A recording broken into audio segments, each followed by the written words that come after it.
Então, vamos falar da Megilat Esther. Então, por mais que a gente já conhece, né, toda a história de Purim, tudo que aconteceu na Megilat Esther, mas vale a pena, como a gente faz na Parashat Shavua, que a gente vai pegando os assuntos principais da Parashá e explicando alguns detalhes, o que é o mais importante, talvez, da história da Megilat Esther? Quantos anos aconteceu toda a história da Megillah? Muita gente acha que aconteceu em 5 dias, que toda a história foi alguma coisa muito rápida. E se a gente vai acompanhando, na própria Megillah, ela vai dando algumas datas.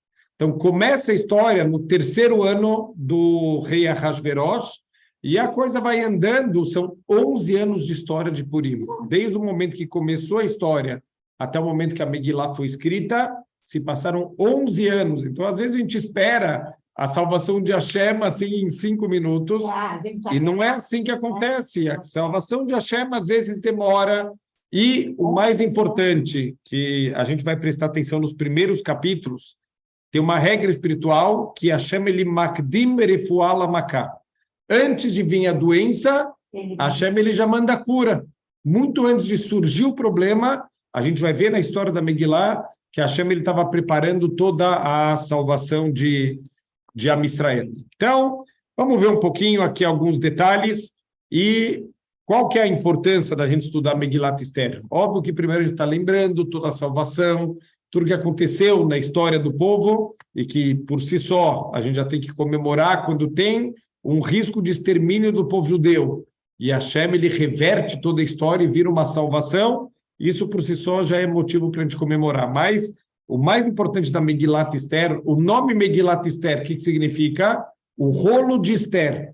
Só que a palavra Megillah é da mesma raiz de legalot, de revelar alguma coisa, e Esther também vem da linguagem de oculto, né? Mistério, isso vem do Lashon HaKodesh, do Ivrit, que é revelar alguma coisa que está oculta, alguma coisa que está escondida. O que aconteceu? Vamos tentar lembrar da história do povo judeu. A gente saiu do Egito e a gente foi para a terra de Israel. Tinha o Mishkan, que era ter aquele templo móvel, que são as parashiot que a gente está falando. Quando entramos na terra de Israel, por muitos anos ainda, o Mishkan existiu, mas ele já tinha paredes, quer dizer, ele já tinha um caráter um pouco mais fixo, até que quando chegou o Shlomo HaMelech, ele fez o Beit HaMikdash, e aí o nosso Mishkan ele foi substituído. Só que a presença de Deus estava lá. Você queria ir para o Beit HaMikdash, você via Deus na tua frente. Porque tem 10 milagres abertos que aconteciam o tempo inteiro.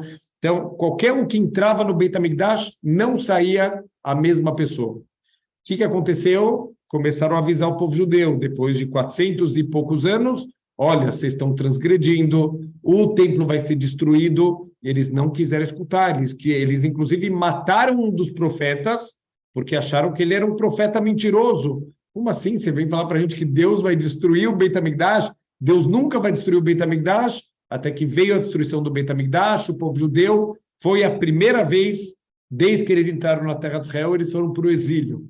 Então vamos tentar se sentir como que estava aquela geração destruída. Quer dizer, eles não têm mais esperança praticamente, porque é pesado, você sai da luz e vai, de repente, para o meio de uma escuridão total. Para que serve a Megilat Esther? Como que eu posso enxergar Hashem, mesmo quando eu estou na maior escuridão possível imaginar?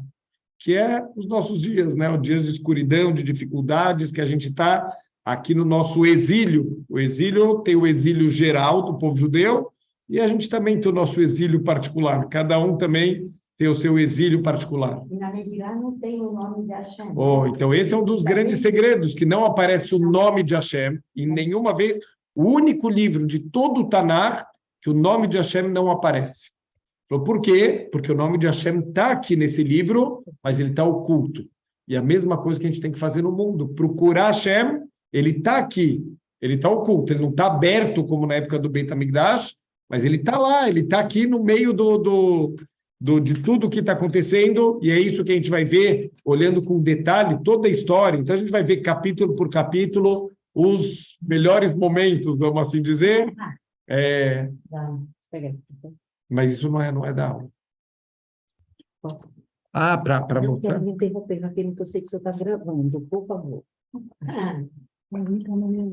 Então, o que acontece? A gente vai ver desde o primeiro capítulo, inclusive tem uma discussão no Talmud, da onde precisa começar a leitura da Megilat Esther. Espera aí, como assim? Se tem a Megilat Esther, você tem um livro completo aqui. Qual é a pergunta? Para cumprir a mitzvah em Purim, da onde eu preciso começar? Tem uma discussão. Qual é a discussão? O Talmud, no Tratado de Megillah, acredite se quiser, Purim é uma festa tão querida, tão importante, a gente tem um tratado do Talmud chamado Megillah, só falando todos os detalhes da história, das leis, e como funciona, cidades muradas, cidades não muradas, e que dia a gente comemora, como que foi a guerra. Quer dizer, tem muitos detalhes aqui. Olha o que o Talmud, no Tratado de Megillah, ele fala para a gente. O Talmud traz essa pergunta a partir da onde a gente começa a ler. Primeira opinião do Rabi Meir, tem que ler toda a Megillah. E assim é a Halachá, assim é a lei na prática. Tem uma outra opinião do Rabi Yehudá, que a gente começa só do capítulo 2, no versículo 5. Ish Yehudi, quando começa a falar de Mordecai, primeira vez que aparece Mordecai aqui na Megillah, é daqui que a gente deveria começar. Terceira opinião do Rabi Yossi, que é do começo do capítulo 2, Aharat Varimaele, depois dessas coisas que vão acontecer realmente coisas importantes a partir do segundo capítulo, e a terceira opinião, a quarta opinião do Rabi Shimon Bar Yochai, que começa só do capítulo 6, Balai Lau Nadedash Natamel. Naquela noite se balançou o trono do rei, quer dizer, o rei, ele estava, a gente vai ver quem é o rei que a gente está falando aqui. Então, por que essa discussão aqui? Que história é essa? Se eu tenho um livro completo, o que o Talmud está discutindo, da onde eu começo a leitura? Então, o ponto é, a gente quer reviver o milagre. Toda a ideia de Purim de Hanukkah é Pirsumei Nissa. A gente mostrar para todo mundo, a gente revelar o grande milagre que aconteceu. A discussão aqui da Mishnah, aonde começou o milagre? Cada um tem a sua opinião. Qual é o ponto da Megillah, aonde começou de verdade o milagre? Qual é a Halachá? Desde as primeiras palavras. Então, como começa a Megillah? Falando, Vaihi bimei Ahasverosh, o Ahasverosh amoler miodo veadkush, e foi nos dias de Ahasverosh, já estamos falando aqui no terceiro ano do reinado do rei Ahasverosh, que ele tinha 127 províncias, desde Odo a Kush. Então, tem explicações que é desde a Índia até a Etiópia. Então, não parece um grande reinado. Então, o Talmud traz duas opiniões. Essa distância da Índia até a Etiópia é uma distância pequena. Uma outra opinião é dando a volta no mundo. Da Índia até a Etiópia, pegando o mundo inteiro. Mas ele fala 127. 127 províncias. Quer dizer, é um reino grande que tinha, que, na verdade, o que aconteceu? Quem destruiu o Beit HaMikdash foram os babilônios, né? Os babilônios, o Nebuchadnezzar, o Nabucodonosor, ele que destruiu o Beit HaMikdash, e ele que exilou o povo judeu foi acorrentado, levado lá para Bavel, só que já teve uma mudança histórica, porque Bavel já foi derrotada, e agora quem está dominando são os persas, é o Império Meda e Persa. Era uma mistura de dois impérios. Então, é nessa época que a gente está, que já não é mais os babilônios originais, quer dizer, já teve aqui uma mudança histórica. Então, vem o rei Ahasverosh, e ele é o rei de 127 províncias, e assim fala, Bayamim Ahem, naqueles dias, que era o terceiro ano do reinado, que Shevet HaMelech Ahasverosh al-Kiseh Malchuto, quando ele se sentou no seu trono, Asher Beshushan Abirá, que ficava na capital do império, chamado Shushan. Então, aonde tem milagre aqui? Quer dizer, por que a Halachá segue essa opinião, que essas palavras já estão acontecendo milagres aqui na história de Purim? Então, olha que incrível o que os nossos sábios explicam. Que história é essa, falar que o rei sentou no seu trono? A gente sabe que a Torá, ela não fica contando historinhas. Quer dizer, nenhum detalhe de nenhum ensinamento da Torá é em vão. O que a Torá está ensinando para a gente, falando que o rei se sentou no trono? O rei Ahasverosh, ele é uma pessoa com problemas psicológicos. A gente vai entender por quê. Ele não tem sangue azul. Ele não é descendente de reis. Ele não tem o porte para ser um rei, como aconteceu agora na Inglaterra. Pegaram uma plebeia para ser princesa, ela não aguentou, ela não aguenta. Por quê? Para ser rei, para ser príncipe, tem que ter um porte, tem que ter uma forma de se comportar. Quando pega alguém que é uma pessoa completamente fora do estilo, a pessoa não aguenta a pressão. Então, a princesa abdicou, né, ao trono, abdicou a... Por quê? Porque ela entendeu que não é, ela não tem sangue azul. O Ahasverosh não tem sangue azul, ele não é descendente de reis. Da onde surgiu esse homem? Ele era cuidador de cavalos do rei, ele era um Zé Ninguém, mas ele encontrou um grande tesouro e ele comprou o reinado. Mas já que ele comprou o reinado e ele não tem o reinado por direito, por herança, ele é uma pessoa complexada, ele é extremamente complexado, e o tempo inteiro ele quer mostrar que ele pode ser um bom rei. Então ele quer fazer um trono. Que trono que ele quer? O trono igual Shlomo Amelech. Ele não quer um trono qualquer. Tem que ser que nem do rei Salomão. Como que é o trono do rei Salomão? Era um trono com um monte de escadarias, com leões de ouro. E assim ele tentou trazer o trono do Shlomo Amelech. Assim falou Midrash, que os leões do trono de Shlomo Amelech avançaram em cima dele, um milagre aberto. Quer dizer, um urachá, um perverso total, não vai sentar no trono de Shlomo Amelech.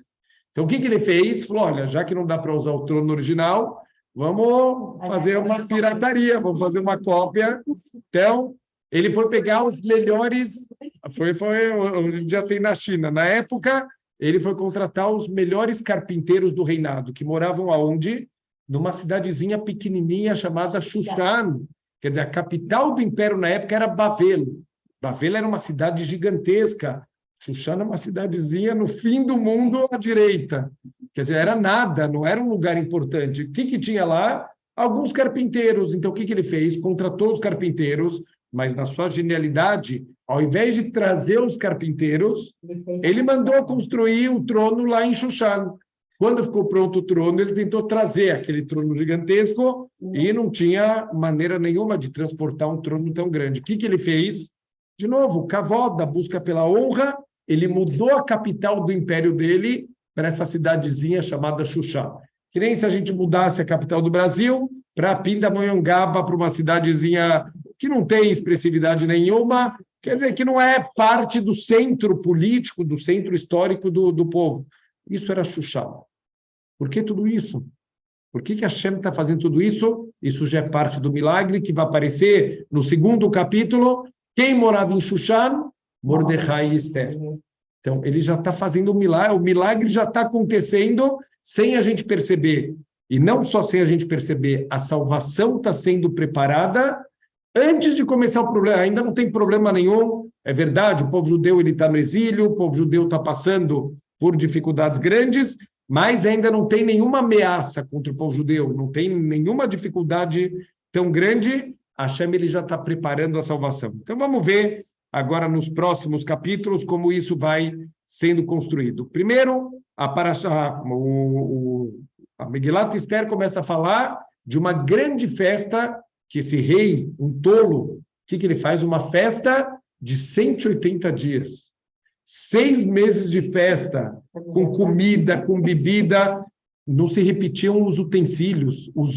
Eles trocavam para mostrar que eu posso, eu tenho poder, eu tenho dinheiro, tudo isso pelo kavod dele. Então, ele vai fazer uma festa gigantesca.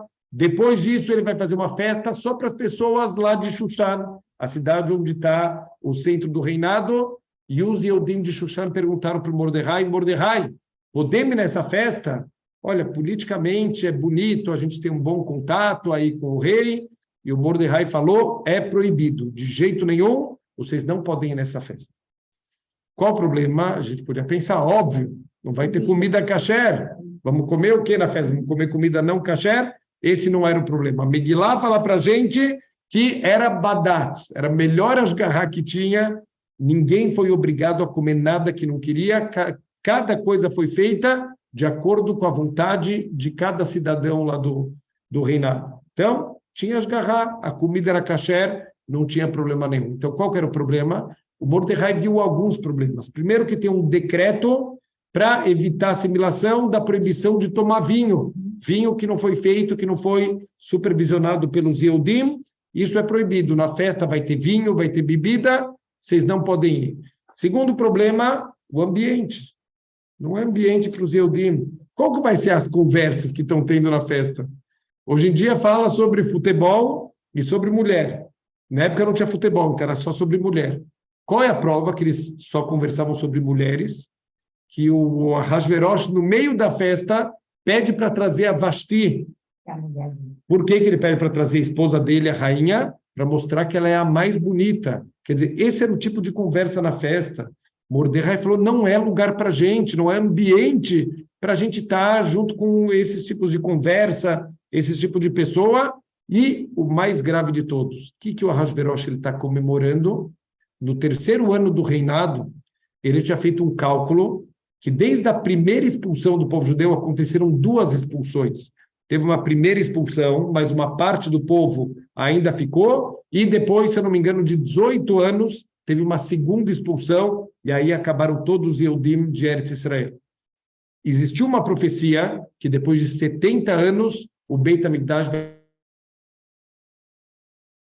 fez a conta a partir da primeira expulsão. E quando chegou no terceiro ano do reinado, completaram os 70 anos. Ele está dando uma festa para comemorar que o Beit HaMikdash não foi reconstruído. Então, o que ele usou como utensílios? Os utensílios do Beit HaMikdash para servir. Com o que ele estava vestido? Com as roupas do Kohen Gadol, Parashat HaShavua. Parashat essa semana fala das roupas do Kohen Gadol. Então, quer dizer, olha que desprezo que ele está tendo com o povo judeu. O Mordecai falou, a gente não tem o que fazer nessa festa. Vamos tentar entender, algum Yehudi, vou pegar uma coisa que talvez ainda dói até hoje para a gente, se a Alemanha fizesse uma festa para comemorar o Holocausto, algum judeu iria nessa festa? Óbvio que não. Então, por que o Mordecai tem que proibir eles, e mesmo assim eles foram? Eles estavam se sentindo derrotados, eles perderam a esperança.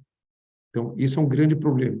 Quando o povo judeu cai, quem se levanta? Amalek. Isso está profetizado desde a nossa matriarca Rivka. Quando ela foi se aconselhar com Hashem, o que Hashem falou para ela? Tem 2 bebês na tua barriga. Esses 2 bebês vão ser 2 grandes reinados, e toda a luta da humanidade, no fundo, vai ser a luta entre essas 2 nações, o povo judeu e Amalek. Encontraram alguns diários do Hitler e Marshemó, e seu nome seja apagado, o que ele falava? Que a guerra é tudo fachada e ilusão. A única guerra verdadeira é os alemães contra os judeus. Ele tinha muito claro que a guerra de Amalek contra Am Israel. Então, quando o Am Israel desce, quem que se levanta? Amalek ele sobe. Que vai ser, lá para frente a gente vai ver a subida do Amã. Então, não era para ir na festa, e, infelizmente, nem sempre a gente escuta os nossos rabanim. Nossos rabanim ensinam e falam, e a gente acha que sabe mais do que todos os rabanim. Para que eu vou escutar os rabanim? E o que aquele velhinho de Bnei Brak sabe sobre a minha vida? O que aquele outro velhinho de Jerusalém, que não sabe nada? Por que eu vou escutar esses velhinhos aí? Assim aconteceu também. Quem é esse tal de Mordecai para decidir se eu vou ou se eu não vou na festa? Eu vou e acabou. Então, assim aconteceu que eles foram, e aí os problemas vão começar a acontecer. No meio da festa, o rei está completamente bêbado. Esse é o rei. Rei que bebe, que perde a consciência, que perde o autocontrole. Ele manda trazer a esposa dele com a sua coroa. Quer dizer, a rainha está sempre com a coroa. Por que a Megilá tem que falar que mandou trazer ela com a coroa? Só com a coroa, sem roupa nenhuma. Esse é o nível de estupidez desse homem. Ele quer mostrar a beleza da mulher dele, ela não aceita. Por que ela não aceita? Não que ela não quer se mostrar. Ela era também Balgavá, era uma pessoa muito orgulhosa, quer mostrar a beleza dela, mas ela não aceita ir. Tem algumas opiniões por que ela não aceitou ir. Uma opinião que surgiram manchas no corpo dela, que ela ficou com vergonha. Tem uma opinião um pouco mais difícil, um midrash, que fala que cresceu um rabo nela, que nasceu um rabo, parecia um animal, e aí por isso que ela não foi. E uma terceira opinião, que ela não foi pelo kavod. Se a gente olha um detalhe na Megilá muito interessante, tem algumas vezes que está escrito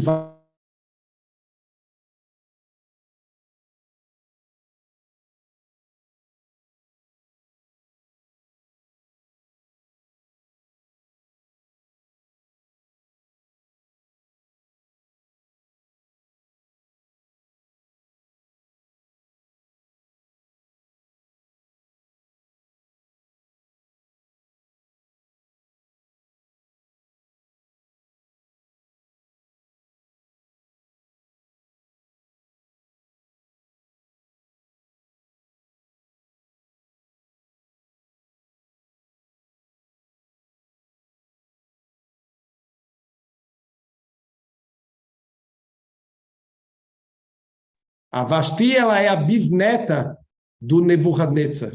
Ela tem sangue azul. Ela, sim, é uma rainha de verdade. O Ahasverosh não é nada. Então, eles ficam brigando para ver quem manda em casa. O Ahasverosh fez uma festa no palácio para os homens, a Vashti faz uma festa no palácio para as mulheres. Quer dizer, ele pode, eu também posso. Vamos ver quem manda aqui em casa. Quer dizer, isso não começou agora, isso já vem daquela época, vai ver quem manda em casa. Olha que incrível. Quando vem o serviçal lá do rei Ahasverosh chamar a Vashti, ela fala, não vou. Avisa para o cuidador de cavalos do meu pai que eu não vou. Então, quer dizer, isso é uma ofensa, e ela fez isso publicamente. Não é que ela chamou de cantinho, escreveu um bilhete para ele.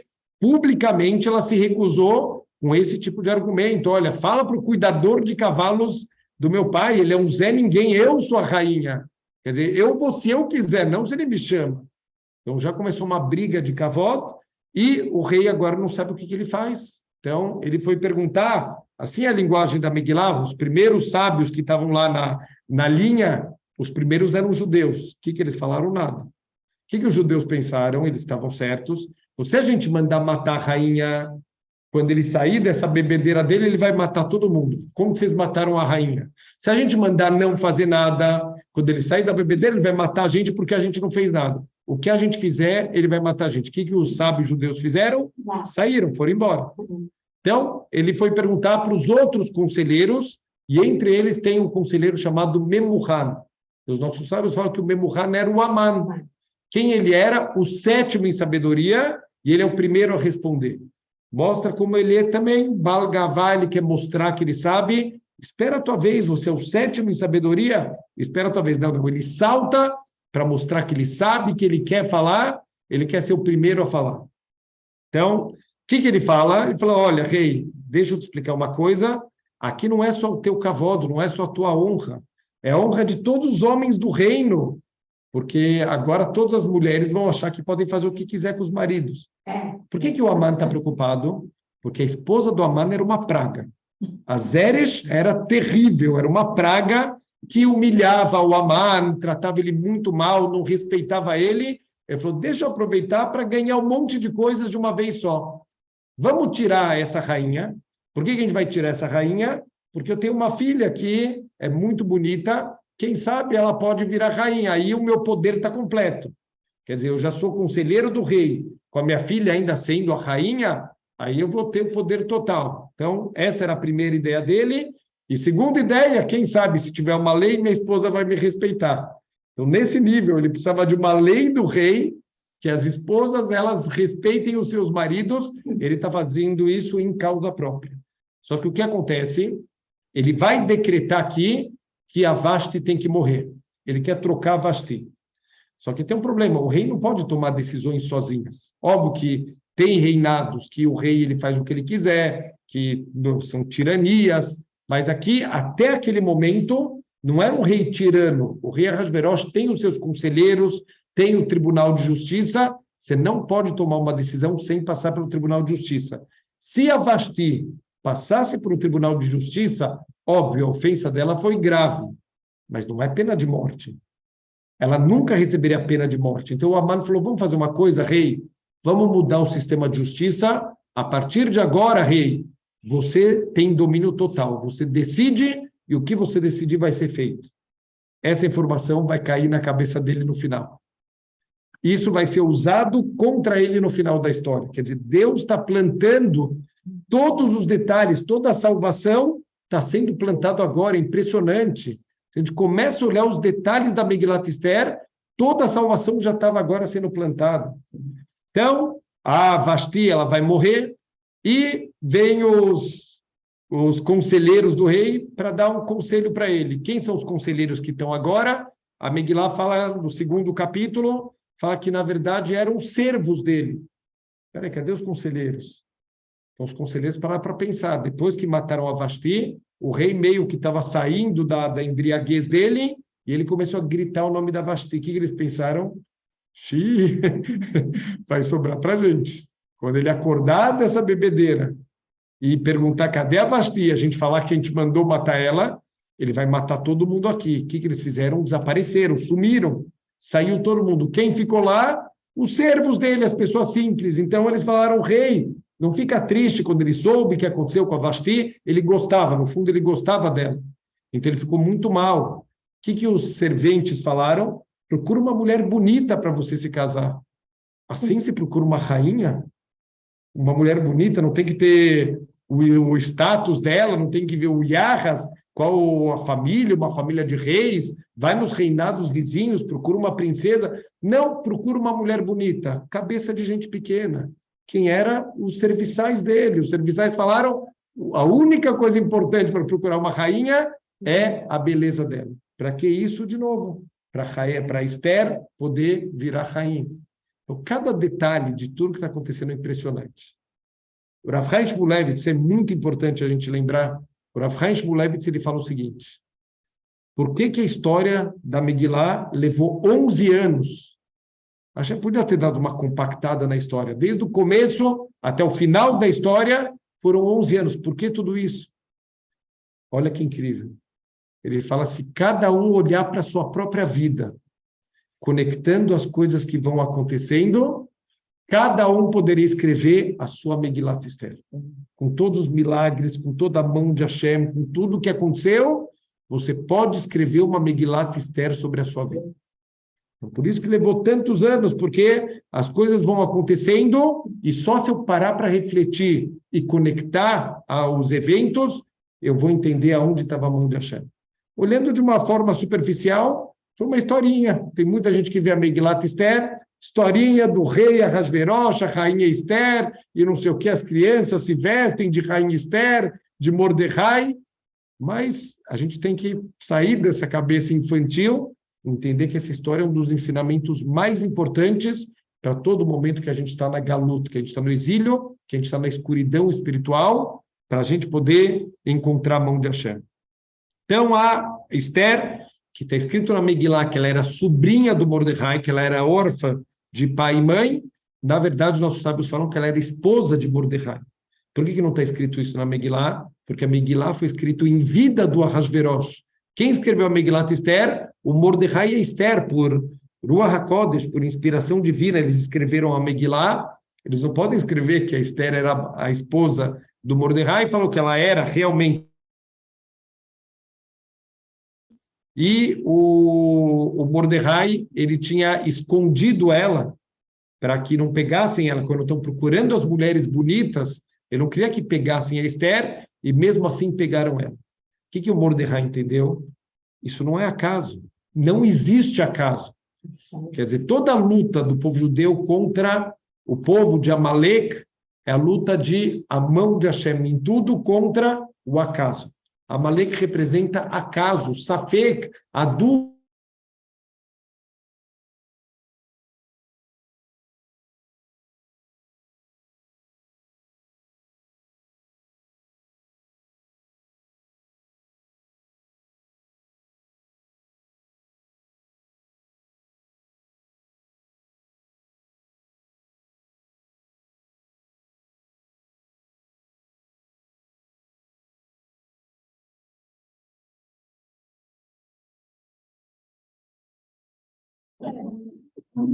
Então, o Mordecai ele entendeu, né? Quando a Esther ela foi levada, ele entendeu que isso era mão de Hashem. Por algum motivo isso está acontecendo e ele vai ver o que vai acontecer. Então, o tempo inteiro ele fica perto lá do portão do rei para ver o que aconteceu com a Esther.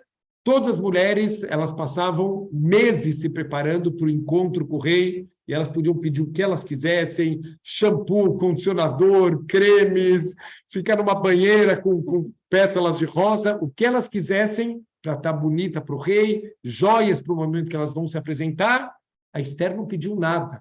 Nada fora o que foi dado para ela. Ela também não quer chamar atenção, que ela está indo contra querer ser escolhida, mas ela quer mostrar que se for para eu ser escolhida, eu vou ser escolhida. Ela não pediu nada. Quer dizer, ela ativamente não fez nada. Primeiro porque ela é uma mulher casada. E se ela fizer alguma coisa ativamente, ela fica proibida para o marido para sempre. Então, ela não está fazendo nada de maneira ativa, ela está sendo forçada a isso que está acontecendo, senão ela teria pena de morte. Então, ela vai lá, se apresenta diante do rei e ela é escolhida como rainha. Mordecai, de novo, entendeu que a participação dela vai ser para alguma coisa muito grande. Vamos lembrar, o Aman ainda não apareceu na história. Tudo isso está acontecendo sem nenhum perigo para o povo judeu. É tudo a preparação para a salvação de um problema que ainda nem apareceu. Sim. Esther vem de que família? Ela era da tribo de Binyamin. A gente não sabe também muitos detalhes, só que a tribo, e isso é importante, que a gente vai ver que o Mordecai, ele tem que ser da tribo de Binyamin para consertar um erro grande de um rei de Binyamin, que era Shaul Amelech. Oi? A Esther tinha sangue azul, não é? A Esther era uma pessoa, na verdade, eles eram descendentes de Shaul Amelech. Ela é uma princesa mesmo, ela tem sangue azul. Então, quer dizer, a verdade é que um dos motivos que o Mordecai pediu para ela nunca contar que ela era Yehudiá era justamente porque ela tem sangue azul e ele não queria que isso fosse motivo do rei escolher ela. Então, ela escondeu. Então, isso também vai ser importante, ela ter confiado no Mordecai, de não ter revelado, e isso o rei ficava pressionando a Esther o tempo inteiro. Não me conta de onde você é. E ela não contava de jeito nenhum, mesmo que isso talvez seria até um risco para ela, mas ela não contava que ela era Yehudiá. Então, tudo isso é, na verdade, só a preparação. E o último detalhe da preparação, e aí sim vai vir o problema, é que, certo dia, o Mordecai está sentado lá no portão do rei, e ele escuta de dois guardas, Bigtan e Teresh, que eles querem matar o rei, eles querem envenenar o rei. Eram pessoas da guarda pessoal, quer dizer, gente que tem acesso ao rei, e podiam colocar veneno na comida dele. Então, o Mordecai escutou isso, mas para eles falaram alto, são estúpidos, eles falaram numa língua que ninguém conhecia. Só que o Mordecai, ele era do Sanedrin, ele era do grande tribunal judaico. O grande tribunal, para uma pessoa fazer parte, fora ele conhecer toda a Torá, de trás para frente, de frente para trás, todas as leis, todos os conhecimentos, ele tinha que saber falar 70 línguas do mundo. Porque, para ser um julgamento correto, se você vai ter uma pessoa que você está julgando e você precisa de um tradutor, se o tradutor cometer um erro, você pode matar uma pessoa inocente. Então, você não pode depender de um tradutor para fazer um julgamento. Esse era o nível de seriedade do Sanhedrin, eles dominavam as 70 línguas.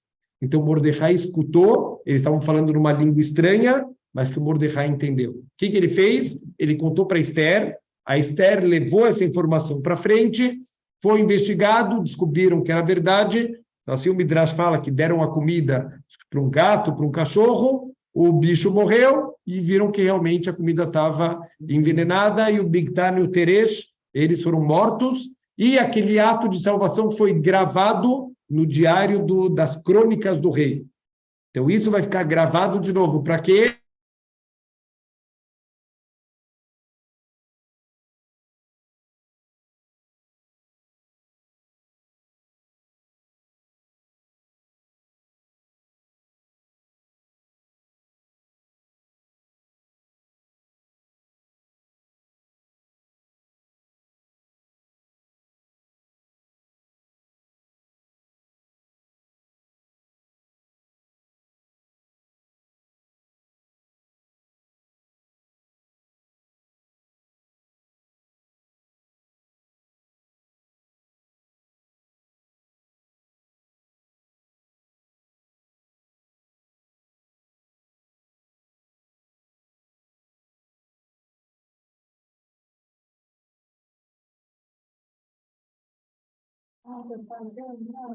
Então, tudo isso é para a gente lembrar para os nossos dias, Bezrat Hashem, que também temos que saber, mesmo quando parece que não vai ter salvação, que da onde vai vir a salvação, calma. Para Hashem já está tudo preparado. Então, por isso que a gente fala todos os dias da Tefilá, Matzmiach Keren Yeshua, que Hashem ele faz brotar a salvação. Por que brotar? A semente já está lá. Hashem já colocou a semente, a gente precisa, Bezrat Hashem, regar para essa semente. A gente vai ver que o povo judeu, para essa salvação ela despertar, eles vão ter que fazer um certo ato. Não vai vir de graça isso. Precisa de um certo ato do povo judeu para despertar essa salvação. Então, vem o terceiro capítulo. Eu achei que a gente ia conseguir fazer a Megilá inteira, mas já vi que Rabino fala muito, é um problema. Então, no terceiro capítulo, vem a subida de Amã. Então, até agora, de novo, não tinha problema nenhum, mas, de repente, Deus resolve dar grandeza para o Amã. O Amã, ele vai ser elevado, ele já era um conselheiro do rei, e ele vai ser elevado a primeiro-ministro, quer dizer, a pessoa mais importante, e simplesmente o rei Ahasverosh vai tirar o anel que ele tinha na mão, quer dizer, o anel que ele carimba todos os decretos. Qualquer decreto que venha com o carimbo do rei, isso é irrevogável, não pode ser cancelado. Esse anel ele dá na mão do Amã. Então, o Amã, o que ele vai fazer com esse anel? Vai fazer, infelizmente, um decreto para extermínio do povo judeu. Por que Deus deu essa grandeza para Amã? Por que Amã tinha que aparecer na história? Então, algumas explicações. Primeira explicação, que antes de derrubar um Rachá, Deus eleva ele. Deus dá grandeza para o perverso, para que a queda seja mais dura ainda. Quanto mais alto, maior é a queda. Assim é o famoso ditado. Esse vai cair também, Bezerra está achando. Outra coisa, olha que incrível, toda a grandeza que foi dada para o Amã, então ele tinha uma casa, um palácio gigantesco, ele tinha, eu acho que com móveis sem licitação também, ele tinha um monte de coisas de grandeza, de bens. Para quem que foi tudo isso depois? Para o Mordecai. Tudo que era do Amã foi dado de presente para o Mordecai no final. Então, toda a grandeza do Amã, no final das contas, era para beneficiar um tzadik. A gente vê Erechaim no mundo e a gente se pergunta, Rachá vetovlot tzadik veraló, como pode ser que o tzadik está sofrendo e o Rachá está tendo coisas boas na vida? No fundo, tudo que os Erechaim, os perversos, eles têm na vida, no final das contas, é para beneficiar algum tzadik. Então, o que o Midrash fala para a gente? Que tem um Rachá, ele tem um palácio gigantesco, por quê? Porque um tzadik vai precisar passar naquele lugar, ele vai precisar descansar numa sombra, e a sombra daquele palácio é o que vai trazer tranquilidade para o tzadik. Todo aquele palácio, na verdade, era para o tzadik. Então, toda a grandeza do Amã, no fundo, vai acabar beneficiando depois o povo judeu. E, terceira coisa, Deus quer acordar o povo judeu. Infelizmente, se não vai por bem, Hashem ele tem o plano B, ele não quer usar o plano B. O mundo foi criado com o plano A. Qual é o plano A? Segue as ordens de Hashem, vocês estão no paraíso, literalmente. Esse é o plano A do mundo. Adão tem uma mitzvah. Você pode comer de todas as árvores, menos dessa. O que ele faz? Ele vai comer daquela. Então, vai para o plano B. Plano B, Deus teve que colocar morte no mundo, sofrimentos, dificuldades. Isso é parte da nossa escolha. Se a gente cumpre a Torá, se a gente cumpre as mitzvot, Deus prometeu, vai dar certo. Se a gente começa a se afastar disso, começam a vir problemas. Então, Amã é a chacoalhada que Hashem tem que dar. Toda a história do povo judeu, se a gente pega no Tanakh, todas as épocas de fartura, de tranquilidade, o que acontece com o povo judeu? Eles caem para a idolatria. Hashem tem que mandar um castigo, tem que mandar uma chacoalhada, o povo judeu faz chuvá e volta para a situação boa. E é um ciclo, infelizmente é um ciclo que a gente acaba caindo. Hashem vira e mexe, tem que dar uma chacoalhada. O Amã é para fazer o povo judeu despertar em chuvá. Toda dificuldade, Deus, óbvio, que não faz nada por maldade, por crueldade, todo o castigo de Hashem, na verdade, é uma lição, é uma forma de despertar o povo. Então, isso realmente vai despertar o povo judeu. Esse decreto do Amã vai chacoalhar o povo judeu e eles, Baruch Hashem, fizeram tchuvá. Tem muitos paralelos com o que aconteceu em Purim e o que aconteceu na Shoah. Uma das grandes diferenças é que, infelizmente, na Shoah, a Israel acabou não se arrependendo a tempo. Qual a ligação de Purim com Yom Kippur? Então, o próprio nome, né? Kippur é como Purim. Então, é interessante, quando a gente fala que uma coisa é como outra, qual é a principal? Purim, então, é o principal. E Kippur, quer dizer que Yom Kippur é como Purim. Então, tem um detalhe muito, muito bonito sobre isso que, de novo, para ensinar como a gente deve viver o mundo material da maneira correta. O que é Yom Kippur? Um dia que a gente tem que se abster de todos os prazeres, e não pode comer, e não pode beber, e não pode passar óleo, não pode se banhar. Quer dizer, tudo que é prazer para o corpo, a gente tem que se abster. Então, a gente poderia pensar que esse é o ideal. O ideal é não ter prazer no mundo material, vira um eremita, vai morar no alto da montanha, faz voto de castidade, voto de silêncio, voto de tudo, se isola do mundo, e assim você vai ser kadosh, não? A kedushá verdadeira está em usar o mundo material da maneira correta. E Yom Kippur é um dia muito sagrado para a gente limpar todo o mau uso do mundo material. Só que Purim é maior ainda. É usar o mundo material de uma maneira com santidade. Sim. Então, a gente pode se elevar em Purim num nível ainda maior do que Yom Kippur. Por isso que é uma pena que muitas pessoas perdem o espírito da coisa. As pessoas acabam bebendo demais pela motivação errada. Tem mitzvah de beber? Tem mitzvah de beber vinho. Tem gente que bebe vodka, tem gente que passa de todos os limites, tem gente que cai na rua. Quer dizer, não é isso o espírito da Kedushá do dia de Purim. Então, o Aman, ele está lá como primeiro-ministro, todo mundo honra ele, todo mundo se curva para ele. O único que não se curva é o Mordecai. Mordecai, ele é descendente de Binyamin. Quando o Yaakov se encontrou com Esav, Amalek é Esav, é descendente de Esav. Então, o Amalek, ele é o neto do Esav, e quer dizer, todas as más características do Esav foram passadas para esse neto. Quer dizer, o filho do Esav, o Elifaz, já é também uma pessoa com características terríveis, que casou com uma mulher também horrível, chamada Timná, e quer dizer, junta lixo com mais lixo, saiu Amalek. Quer dizer, Amalek representa tudo que tem de ruim no mundo, toda a sujeira do mundo. Você pega todas as descendências do Esav, tem tudo relações proibidas, incesto, é terrível. A gente vai lendo os Rashis sobre os descendentes do Esav, os piores características possíveis, imaginários, que estão sendo aqui concentrados numa única criatura chamada Amalek, que vai dar origem a um povo que é o povo do Aman. Então, quer dizer, estamos falando aqui de pessoas muito baixas. O Aman, o Esav, quando Yaakov se encontrou com ele e todos os filhos se curvaram para o Esav.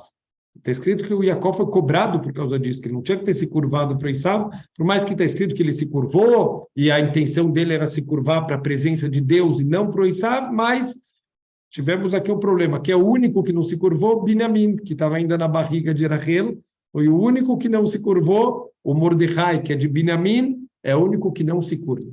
E aqui também, de novo, quem que fez um grande erro, infelizmente, Shaul HaMelech, que era o ascendente do Mordecai, ele tinha que ter exterminado Amalek. Ele recebeu, quando teve a luta do povo judeu contra Amalek, na época de Shaul HaMelech, ele tinha que exterminar Amalek, ele acabou deixando o rei Agag vivo. Então, quem é o Aman? Aman Ha'agagi. Assim ele é chamado na Megillah, o Aman, descendente do rei Agag. Aquele único que o Shaul HaMelech deixou vivo, ele acabou tendo um filho, e o povo de Amalek teve continuidade e quase exterminou o povo judeu. Então, por isso que o Shaul HaMelech, ele foi castigado, perdendo o reinado e morrendo na batalha, porque o erro dele teve consequências.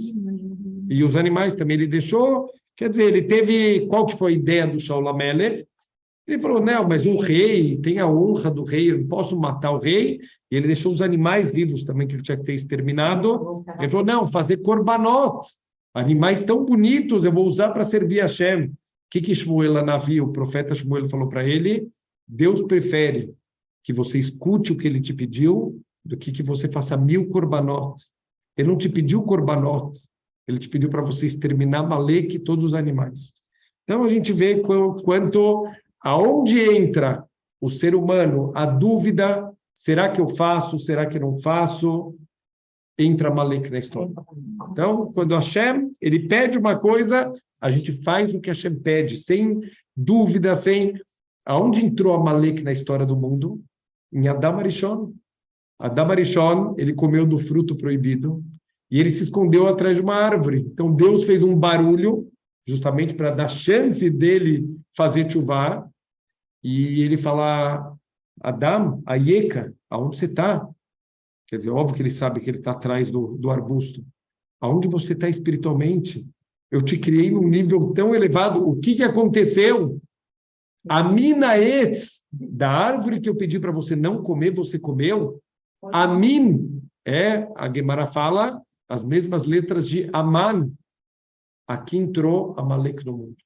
Quando tem a dúvida, quando a gente começa a fazer cálculos, olha, é verdade que Deus me pediu para não comer, mas eu vou fazer melhor do que Deus pediu. Não existe melhor do que Deus pediu. Se Deus te pediu, você faz exatamente o que Ele te pediu.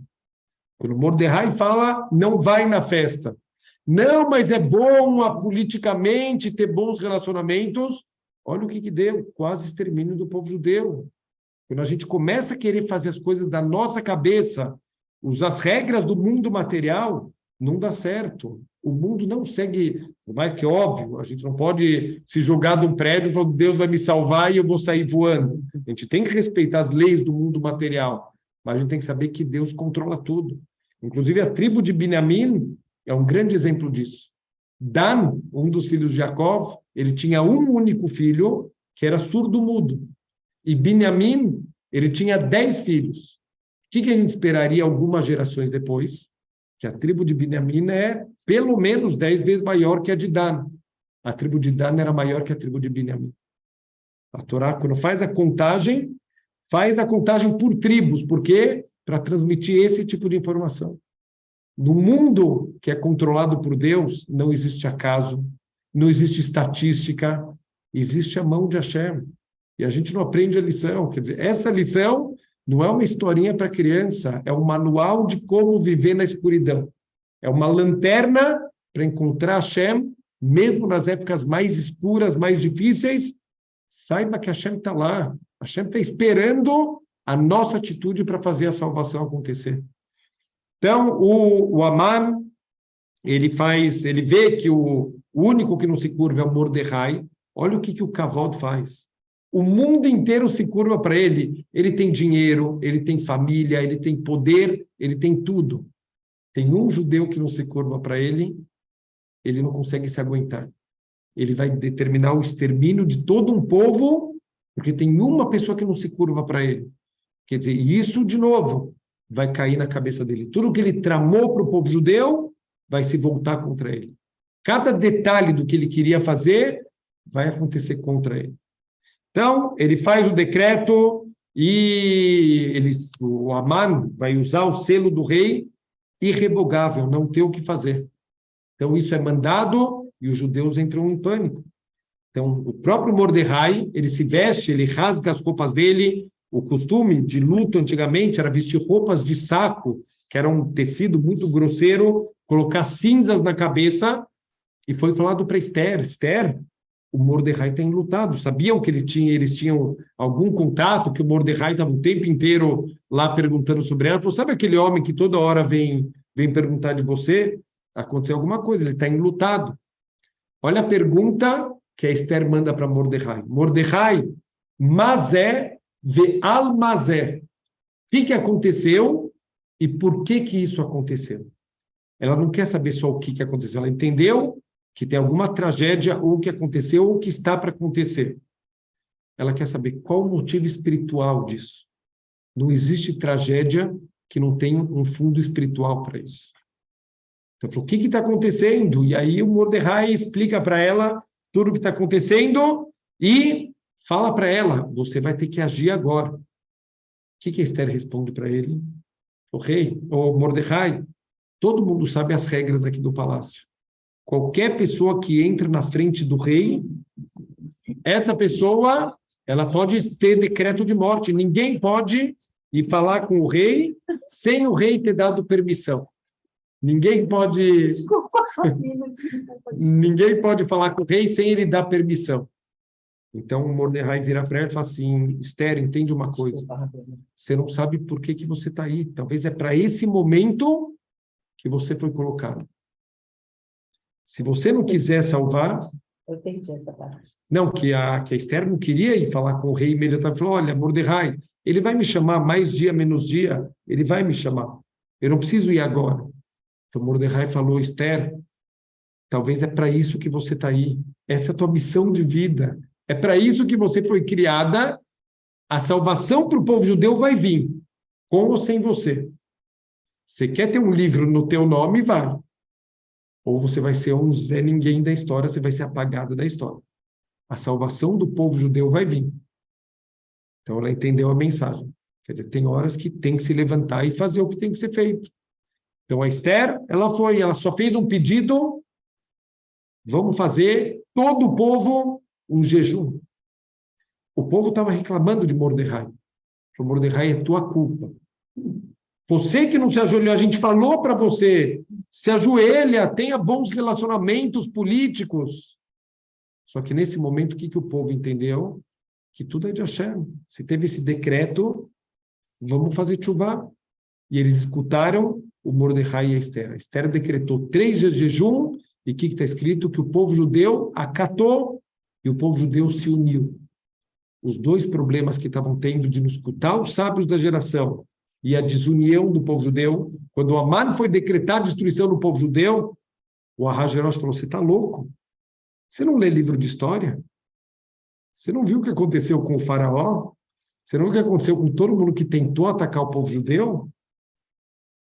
Falou, não dá para atacar esse povo. O que o Aman respondeu? Fica tranquilo. Sabe quando Deus protege eles? Quando eles estão unidos, quando eles se ajudam, aí eles são invencíveis. Mas o povo judeu está afastado, está espalhado, está desunido. Assim a gente pode vencer eles. Então, qual é a salvação? O começo da salvação de Am Israel é a união do povo. Quando o povo se une, quando o povo se junta, aí vem a salvação. Mas o personagem era um guardador de cavalo saber disso e o Haman não. Pois é. Não, o Aman, a verdade, cá entre nós, o Aman estava certo. Não, sim, mas... Se não tem união, o povo judeu não tem proteção de Hashem. Quando o povo está afastado, está desunido, tem brigas internas, a gente perde a proteção de Hashem. Mas para você, o povo de Deus se assume uma desgraça. Mas por isso que Hashem tem que usar o plano B. Hashem gostaria no plano A que a gente fosse unido, que a gente se ajudasse. Infelizmente, quando a gente se une, então começa o Ashkenazi, os Faradi, o Hassid, não sei o quê. Só que quando tem o ataque aéreo, está todo mundo no mesmo bunker. O Ashkenazi sentado com os Faradi, com o Hassid. Se vocês querem se dividir, eu vou mandar um inimigo, aí vocês vão se juntar. Então, Bezrat Hashem. Conseguimos ver uma parte da história, mas vale a pena, pelo menos, para a gente prestar atenção que tudo que acontece é a mão de Hashem. O nome de Hashem não aparece, mas ele está o tempo inteiro. Tem uma regra, o Gaon Mivino ele explica, toda vez que está escrito Melech Ahasverosh na Megillah, está falando do Ahasverosh. Mas tentem ler a Megillah, toda vez que está escrito só Melech, é Hashem. Tentem ler a Megillah desse jeito, é fantástico.